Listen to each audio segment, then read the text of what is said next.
নরেন্দ্রপুরের খবরে আমাদের নজর ছিল। আমরা গতকাল দেখেছিলাম হাইকোর্টের তরফে সেখানে কড়া ভূমিকা নেওয়া হয়েছিল নরেন্দ্রপুরের ঘটনায়।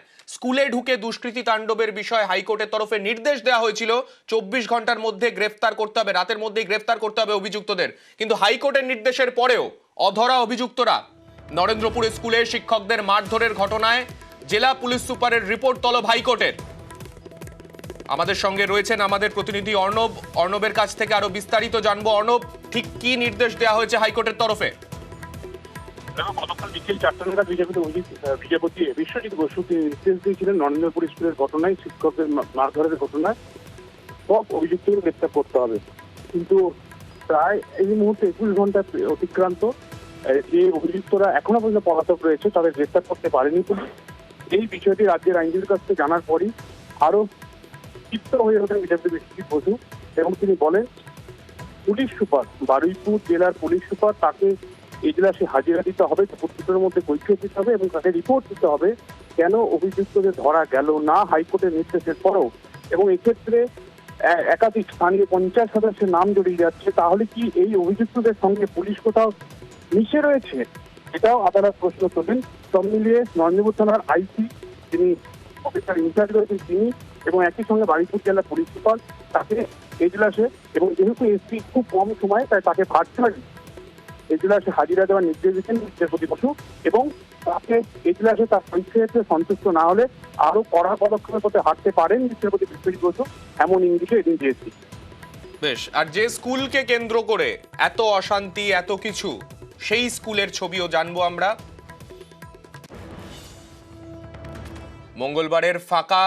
মঙ্গলবারে স্কুল খোলার পরে এখনো পর্যন্ত ফাঁকা নরেন্দ্রপুরের বলরামপুর মন্মথনাথ বিদ্যা মন্দির।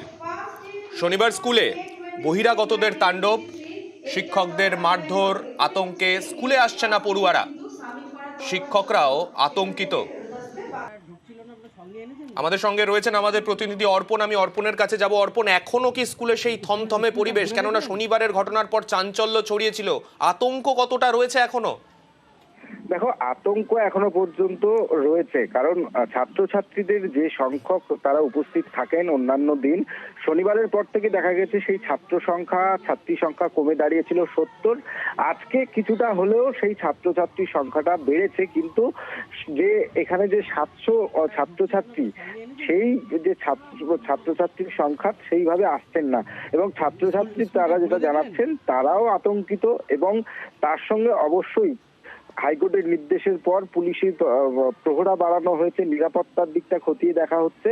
এবং এই মুহূর্তে তোমাকে আরো একটি আপডেট দিয়ে রাখবো, এই মুহূর্তে বারুইপুর এসডিও এবং সোনারপুরের বিডিও জয়েন্ট এবং পুলিশ আধিকারিকরা তারা এই মুহূর্তে প্রবেশ করলেন স্কুলে, এবং স্কুলে যে ঘরে এই তাণ্ডব চলেছিল, যেখানে একাধিক আমরা দেখেছি এখনো পর্যন্ত যারা অভিযুক্ত তারা গ্রেফতার হননি, সেইটা কি একটা আতঙ্কের বড় কারণ বলে মনে করছেন যারা ওখানে উপস্থিত রয়েছেন তারা?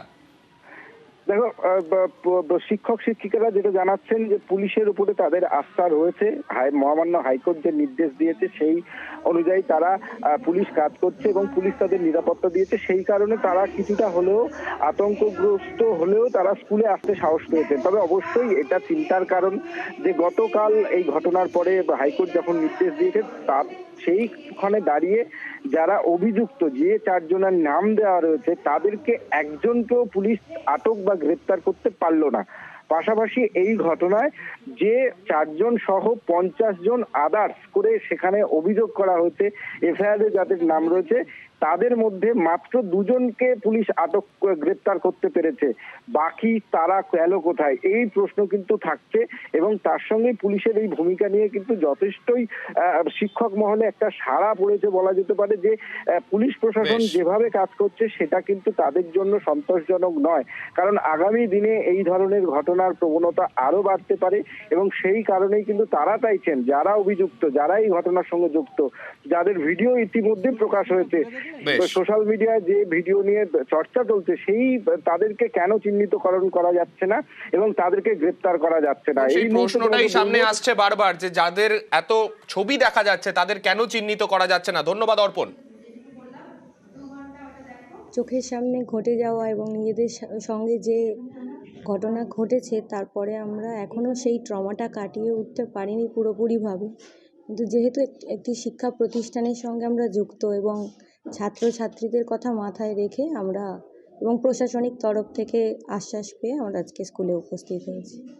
ওটা আইনি পথে এগোক, আমরা আইনের উপর ভরসা রাখছি। পুলিশি নিরাপত্তায় এসেছি, নাহলে তো আমাদের পক্ষে আসা সম্ভব না। এই মুহূর্তে যা পরিস্থিতি খুব ভয়ানক ব্যাপার, আমাদের মানসিক ট্রমা থেকে আমরা নিজেরাও কাটিয়ে উঠতে পারিনি এবং আমরাও কিন্তু ভয়ার্ত পরিবেশের সাথেই আমরা এসেছি।